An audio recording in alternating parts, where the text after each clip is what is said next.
Au cœur de la verdoyante vallée de la Loue, une usine d'emballage alimentaire qui se veut verte, elle aussi. Ici, les employés fournissent eux-mêmes une partie de la matière première. Anne-Lise a apporté des déchets plastiques depuis chez elle. Je les ai mis dans ce nouveau bac que l'entreprise nous a mis à disposition et c'est super pratique et on a l'impression de faire partie comme ça d'un mouvement pour que ça aille mieux pour notre planète, quoi. Un mouvement lancé il y a plus de 15 ans dans cette entreprise.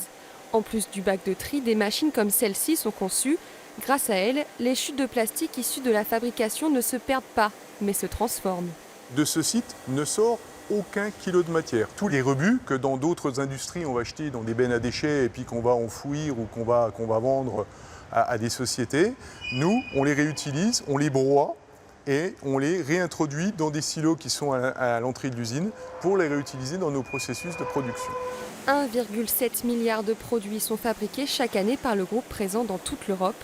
Les emballages sont le résultat d'un mélange de plastique PET, neuf et recyclé.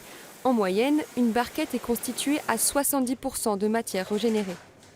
Ici, on a 4 échantillons de matières premières. Donc, on a la matière vierge, on a le rebroyé interne issu de nos chutes techniques, et puis on a la matière recyclée qu'on achète à l'extérieur, qui est issue du tri sélectif. Et notre problématique aujourd'hui, c'est de trouver cette matière, puisque l'extension des consignes de tri en France n'est pas suffisamment développée. Et donc, le groupe travaille en étroite collaboration avec les pouvoirs publics pour ce recyclage des poubelles jaunes à 100% sur tous les emballages. La simplification du tri devrait concerner tous les Français d'ici 2022, de quoi alimenter la boucle infinie du recyclage.